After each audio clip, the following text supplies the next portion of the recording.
اعوذ باللہ من الشیطان الرجیم بسم اللہ الرحمن الرحیم۔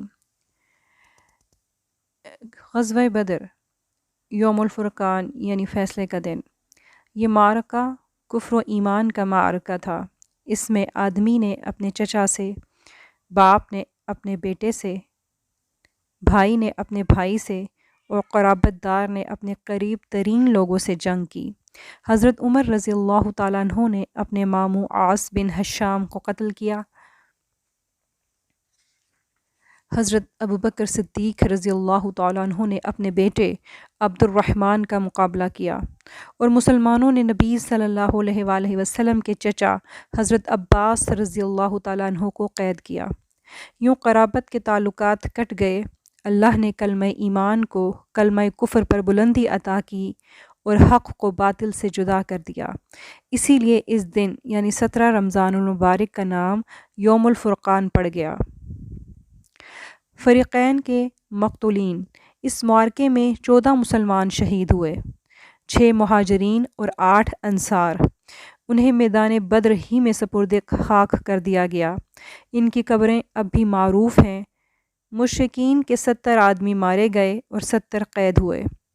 مرنے والوں میں زیادہ تر سربراہ لوگ تھے۔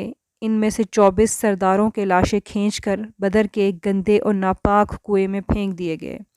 رسول اللہ صلی اللہ علیہ وآلہ وسلم نے 3 روز بدر میں قیام فرمایا۔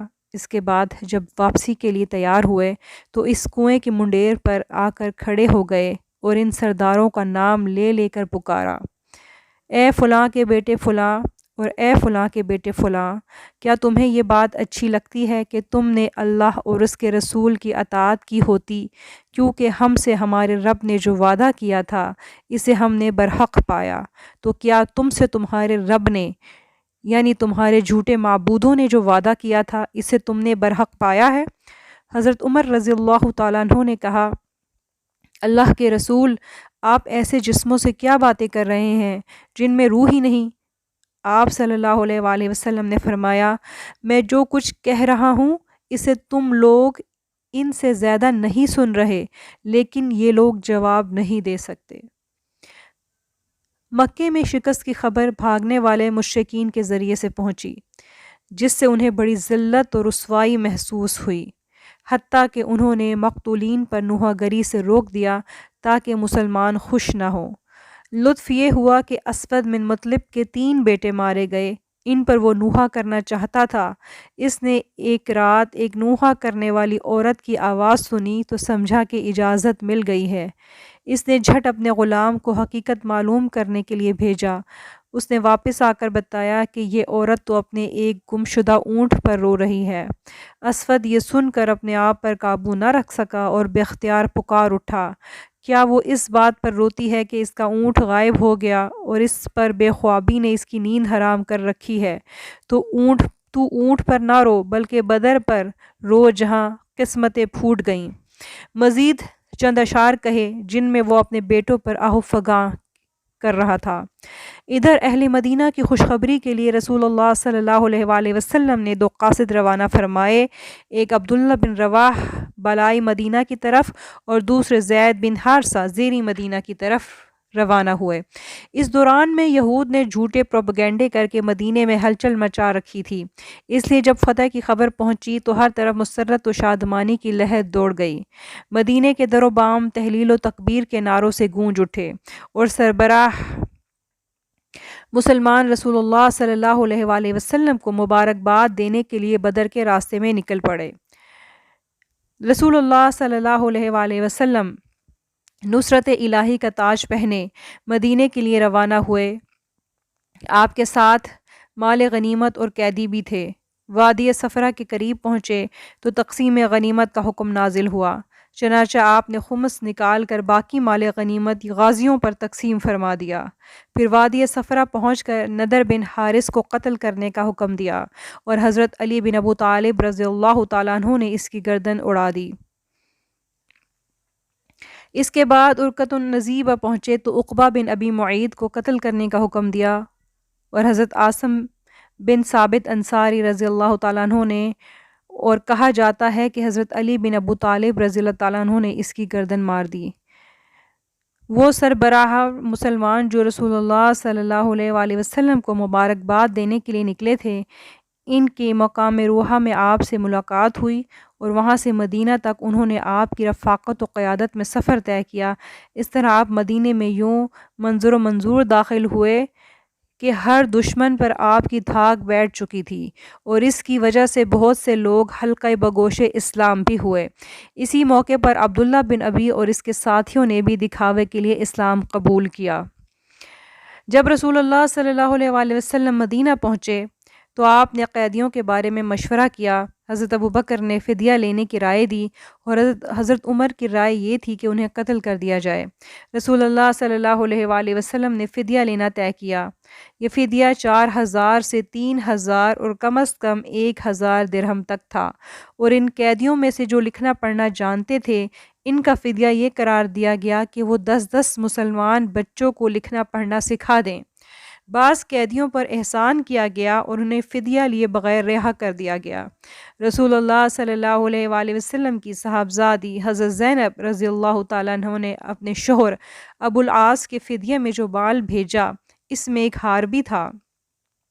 یہ ہار حضرت ختیجہ رضی اللہ تعالیٰ عنہ کا تھا۔ انہوں نے حضرت زینب رضی اللہ تعالیٰ عنہ کو ابو العاص کے ساتھ رخصت کرتے وقت یہ ہار انہیں دیا تھا۔ جب رسول اللہ صلی اللہ علیہ وآلہ وسلم نے اسے دیکھا تو آپ پر رقت طاری ہو گئی۔ آپ نے صحابہ کرام سے اجازت چاہی کہ ابو العاص کو بلا فدیہ چھوڑ دیں۔ صحابہ نے ایسا ہی کیا، چنانچہ آپ نے ابو العاص کو اس شرط پر رہا کر دیا کہ وہ زینب بنت رسول کی راہ چھوڑ دیں گے۔ ابو العاص نے مکہ جا کر ان کا راستہ چھوڑ دیا اور وہ مدینہ ہجرت کر آئیں۔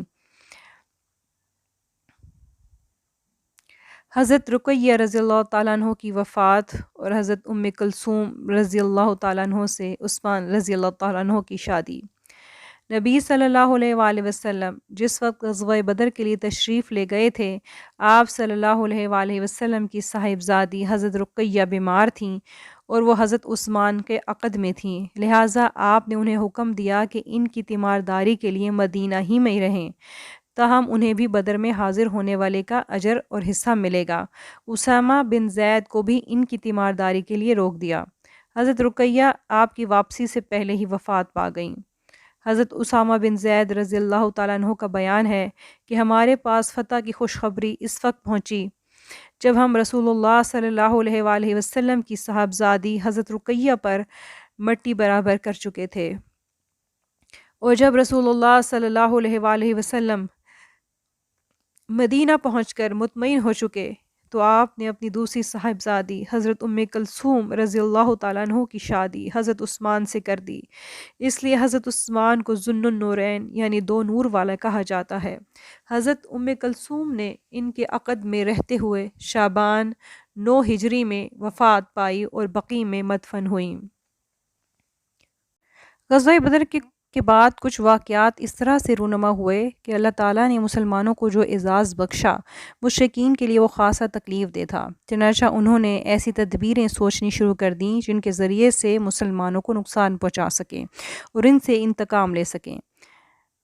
اسی کے بعد غزوہ بنو سلیم اور آپ صلی اللہ علیہ وآلہ وسلم کے قتل کی سازش جو عمیر بن وہب جمحی اور صفوان بن امیہ نے کی تھی، غزوہ بنو قینقاع، غزوہ سویق پیش آیا۔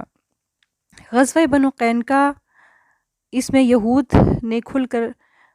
یہود کے قبیلے بنو قینقاع نے کھل کر شر و عداوت کا مظاہرہ کیا اور رسول اللہ صلی اللہ علیہ وسلم نے انہیں نصیحت کی تو کہنے لگے، محمد تمہیں اس بنا پر خود فریبی میں مبتلا نہیں ہونا چاہیے کہ تم نے قریش کے کچھ اناڑی اور جنگ سے ناآشنا لوگوں کو مار لیا ہے۔ اگر تمہاری لڑائی ہم سے ہوگی تو تمہیں پتہ چل جائے گا کہ ہم مرد ہیں۔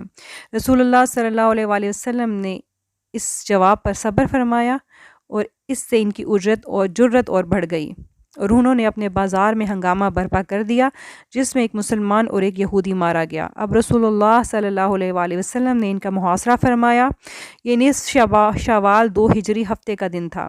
15 دن گزر گئے تھے۔ ذی القعدہ کی چاند رات انہوں نے ہتھیار ڈال دیے اور رسول اللہ صلی اللہ علیہ وآلہ وسلم نے انہیں ازرعات شام کی طرف جلا وطن کر دیا۔